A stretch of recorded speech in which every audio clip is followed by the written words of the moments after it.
Сайн байцгаана уу та бүхэндээ шинээр BMV сүмийн зүгээс энэ өдрийн мэндийг хүргэе. Өнөөдөр бүгдээрээ Францын Haute-Loire мужид руу явцгаана.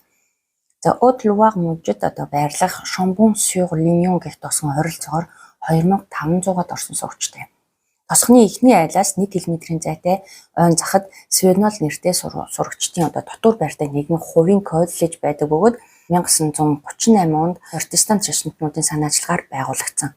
Нэгэн цагт энэ сургууль элит сургууль гэж тооцогддог байсан ба Европын олон орны сурагчдыг хүлээн авч сургадаг байжээ. Дэлхийн 2 дугаар дайны үед энэ коллежийн дөрвөсдгийг хүлээн авдаг байсан бөгөөд тэдний дунд байсан еврей хүүхдүүдийг нууж бусад хүүхдүүдийн адил хамгаалдаг байсан байна.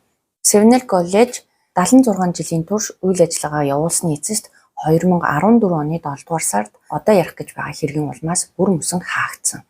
2011 онд хэрэг явдал дэгдэх үед Свенол коллеж нь засгийн газартай гэрээ байгуулж ихэвчлэн улсын сургуулийн тогтолцооноос шахагдсан дасан зохицож чадаагүй хүүхдүүдийг хүлээн авдаг болсон байна. Тухайн үед сургуулийн санхүү ноцтой хямралын ирмэг дээр байсан бөгөөд сургуулийн удирдлага ямар хүүхэд элсүүлж байгаадаа хөдөлгөн анхаарах болсон. Эцэг эхийн төлбөрөөл төлж байвал болдог болсон гэсэн үг байна. 2011 оны 11-р сарын 12-ны лавга гараг. За энэ өдөр сурагчид өглөө хичээлдээ харин үдээс хойш хийх зүйл бараг байхгүй учраас эцэг эхийн зөвшөөрөлтөд сурагчид дотор байрнаасаа жоохон сахилахаар гарах хэрэгтэй байдаг. Учир нь тосгон руу явах нь тэдэнд хийх боломжтой бараг цорын ганц зүйл. Тиймээс энэ аль хэдийн уламжлал болсон зүйл.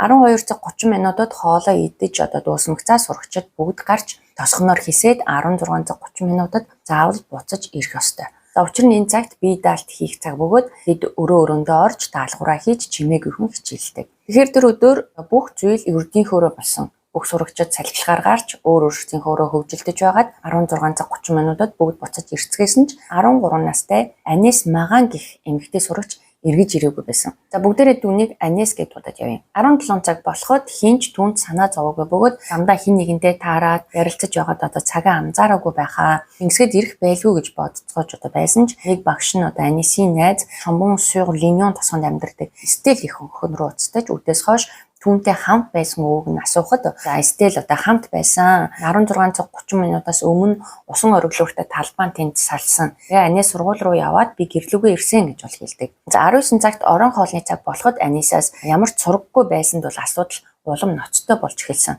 За 11-р сард эрт харанхуй болдог учраас гадаа хүүтэн, дээрээс нь хөдөө газар ойн захад байдаг болохоор ямар нэгэн амьтан эсвэл хин нэгэн аюултай хүнтэй таарахыг хинч хэлж мэдэхгүй. Хүүхдүүдийг аюулгүй байлгах нь сургуулийн бүрэн хариуцлага учраас бид цагдаад мэдэгддэг. Ингээд цагдаа нар ч удалгүй эрцгээж нөхцөл байдалтай танилцаад хайгуулаа эхлүүлсэн. Цагдаа нартай сурагчид, сургуулийн удирдлага, ажилчид хамтран ойг самнаж бүр тосгон хүртэл яваад юу ч олоогүй тул тосгоны орсон суугчдаас асууж сураглаад ямар ч үр дүн гарсангүй. Шүн дунд болсон учраас цагдаа нар багш сурагчдыг буцаад дотор байр руугаа явахыг зөвлөд өөрсдөө үргэлжлүүлэн хайдаг. Энэ үед сурагчдын дунд нэгэн цуу яриа тархсан Анес Парисаас ирсэн. За тэр найз залуутай байсан. Айгүй бол тэр нь ирсэн байх гэж байлаа. За Анесийн аав ээжид мэдэгдэж тэд ч маргааш өглөөнд Парисаас ирцгээсэн байдаг. За цагдаа нар нэмэлт хүч дуудаж нисдэг тэргээр хүртэл дээрээс нь хайж байсан. Хүмүүс янз бүрийн мэдээлэл өгч байсан ч эдгээр мэдээллүүд нь ямар ч утгагүй байсан. За учир нь Анесийн найз Стел үдээс хойш түүнтэй хамт байсан гэж хэлсэн байна. Гэсэн ч Стел нөхцөл байдал илүү хурцтмал болж байгааг ойлгож үннээ хэлсэн бөгөөд би худлаа хэлсэн юм аа, намайг уучлаарай. Анестэй хамт би байгаагүй. Тэр над руу мессеж бичээд хин нэг нь намайг асуувал хамтаа хамт байсан гэж хэлээрээ гэсэн. Яагаад гэж намайг асуухад Анес мэдгүй. Гэхдээ ямар нэгэн тохиолдол гэж хэлсэн гэж хэлдэг. Ингээд 12 цаг 30 минутаас 16:30 хүртэлх хугацаа бүрхэг болж хувирсан. Тэр хооронд яг юу болсон, Анес хизээ алга болсон гэдгийг хинч мэдэхгүй, хаашаа явсан гэдг нь ч тодорхой бус. За Анес баг зэрэг зүрүүд өөрийнхөө зантай. Хэрвээ тэр үнэхээр зүгтсэн бол хаашаа явах байсан бэ? Гэхдээ түүний эцэг өх бол үүнтэй санал нийлэхгүй байлаа. Chambon-sur-Lignon тосгонд галт тэрэгний буудалж байхгүй, автобус ч явдаггүй, тэр машин жолоодох боломжгүй, ганцаараа хол явах бүрч боломжгүй. Тэгвэл тэр хин нэг таньдаг байсан уу? Эсвэл үнэхээр Парист байдаг тэр нууц найз залуу нь ирж түүнийг авч явсан уу? Эдгээр асуултад тэр үед ямар ч хариу байсангүй. Ингээд цагдаа нар тур байр руу очиж сурагчдаас мэдүүлэг авахар шийдэж Анесийн талаар ч тодорхой мэдээлэл цуглуулсан. Үнэн дээр тэр Парисын нэгэн сургуулиас хөөгдсөн байсан. Учир нь тэр хичээлээ маш их тасалдаг, багш нартай зөв бусаар харьцдаг, сургууль дээр тамхи татаж дэрч бүхэл биеийн тамирын хичээлээс чөлөөлөгдөхийн тулд хуурамч эмчийн бичиг хийж байсан гэд хэрэгс хэтэрсэн зүйл маш их байснаас бол хөөгдсөн байна. Ингээд эцэг их нь дотор байртай сургуульд оруулж огноос сайжрах байх, юм ойлгох байх гэсэн үднээс энэ сургуульд бол бэлсүүлсэн байдаг. За энэс ч энэ муу зуршлалцаа салж өөрчлөгдөхийг хүсснээр энэхүү шилжиж ирсэн байна. Тэр маш амархан орчиндөө дасан зохицож найз нөхдөдөө ч болсон байна. За ингээд цагдаа нар сурагчдтай ярилцаж байгаад нэгэн эрэгтэй сурагч дотор байрандаа буцаж ирэхдээ нүүрэндээ жижигхэн шалбархаатай буцаж ирснийг бол тогтоодог. Түүнийг Матчио гэдэг бөгөөд 17 настай. Тэрээр цагдаа нарт баг зэрэг с ิจ гтэй санагдсан учраас түүнд нэг их дарамтчилт үзүүлэлгүйгээр хэд хэдэн асуулт асуусан. Тэрээр цагдаа нарын асуултанд маш тоомжиргүй хандаж гартаа барьсан ёо тоглоомоор тоглож байсан. Цагдаа нар түүнээс яагаад нүрээ шалбасныг дахин асуухад тэр баг зэрэг мансууруулах өвс Мариухан татснаасаа болж халтарч унаад шалбалсан гин. Бас тэрээр өдөөс хойш Анестэй тааралцсан, Парисаас ирэх найзаагаа хүлээж байна гэж түүнд хэлсэн гин. Ингээд цагдаа нар түүний ярьж байгаа нэг л үнэмшилгүй байсан учраас түүний дотор байрных нь өрөөнд очиж шалгахаар шийддэг. Тэд өрөөнөөс цусны толд болсон джинс олоход тэр тайлбарлахдаа унаад шавар болсон. Хэрвээ үнэхээр цус бол минийх л байх.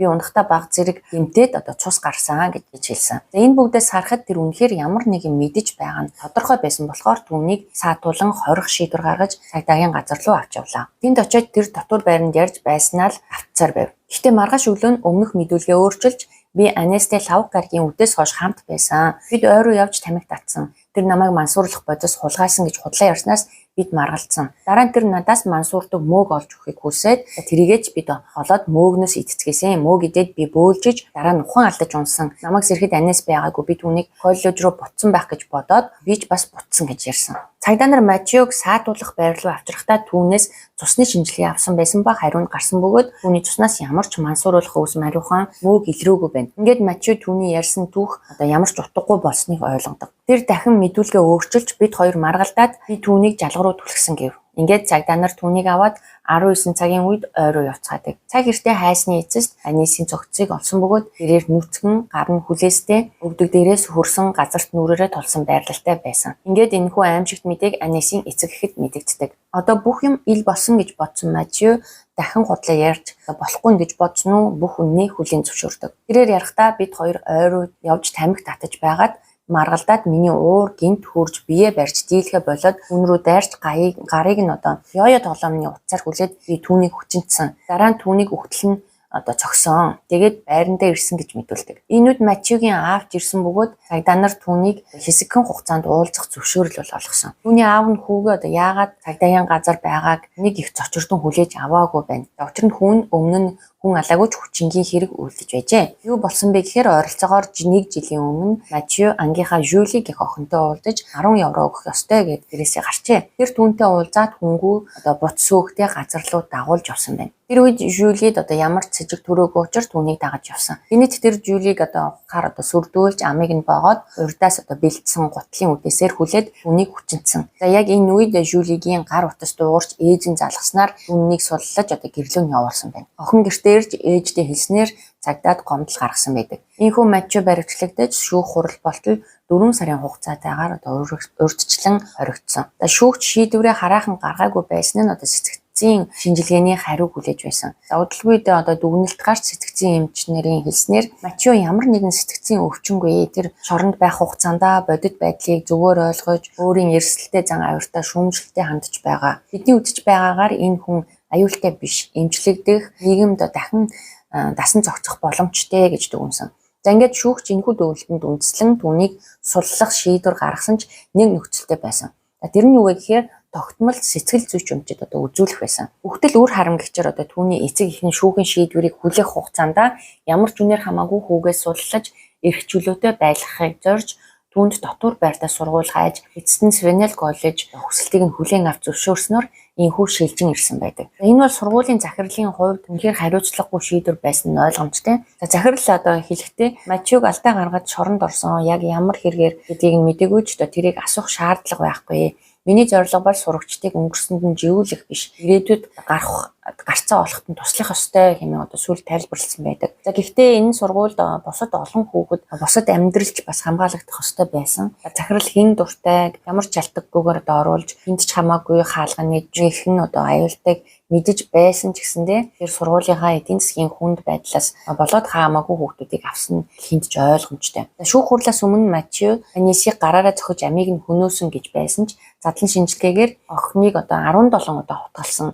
Дээрээс нь түүнийг зодож маш ихээр гэмтээсэн байсан нь бол тогтогдсон. За ингээд Анисийг 11 дугаар сарын 26-нд оршуулсан бөгөөд үүний 14 дахь насных нь одоо төрсөн өдөр тохиож байсан нь охины гэр бүл, ойр дотныхон болон үүний найз нөхдөд бол үнэхээр аимшигтай хэрцгий үйл явдал болсон. За ингээд Матеогийн шүүх хурал хэрэг гарснаас 2 жилийн дараа болдог бөгөөд Анисийг хүчирхийлж амь насыг нь санаатаагаар хөнөөсөн мөн Жюлийг хүчинцэн 2 хэрэгээр эхэлдэг. Ер нь бол насан туршийн хүчүүдийн одоо шүүх хурал хаалттай явагддагч 2 охины одоо эцэгчүүдийн хүсэлтээр хагас нийлдэдтэй хуралдахаар болсон. Ингэснээр хэвлэл мэдээллийнхэн оролцох хэрэгтэй болдог. За тэр шүүх хуралд эрэхтэй дөрвсөө бол маш цэвэрхэн янзалсан, ам нүдний шилтэй яг л сайн сурагчиг харагдаж байв. За охтын эцэг эхчүүд одоо зэрэгцэн сууцгаасан байсан бөгөөд шүүх танхимд үнэхээр хүүтэн дарамттай уур амьсгал бол хамгаалж байв. За ингээд хурал эхэлсэн. За хурал эхлэхэд одоо нэгэн үнэн илэрсэн нь та бүхний мэдэж байгаачлан Матео 4 сар одоо шоронд суугаад суллагдсныхаа дараа сэтгэл зүйчэд заавал үзүүлэх ёстой байсан. Гэхдээ үзүүлээгүй биш, үзүүлсэн. За юу болсон бэ гэхээр шүүх хурал дээр тэр үзүүлсэн гэх сэтгэл зүйч эмчин ирж ирчээр оролцсон бөгөөд түүнийг ярьж эхлэхэд одоо хинч түүний юу ярьж байгааг ойлгоогүй. Учир нь тэр литу гаралтай хүн байсан бөгөөд ранзаар үнэхээр муу ярьдаг хүн байсан. Амьдарч байгаа улсынхаа хэлийг мэдэхгүй байж яаж ажил хийдин гэмээр. За ингээд энэхүү сэтгэл зүйчийн яриаг хинч ойлгохгүйгээр одоо дуусгар болсон. Матео Шамбун sur Linon ирснийхаа дараа бас нэгэн сэтгэл зүйчтэй уулзсан. Тэр ч бас шүүхэд дуудагдсан хамгийн ачаалттай сэтгэл зүйч ямар ч бэлгийн хүчирхийлэл, хүчингийн хэргийн талаар мэрэгжлийн мэдлэггүй байсан нь бол тогтоогддог.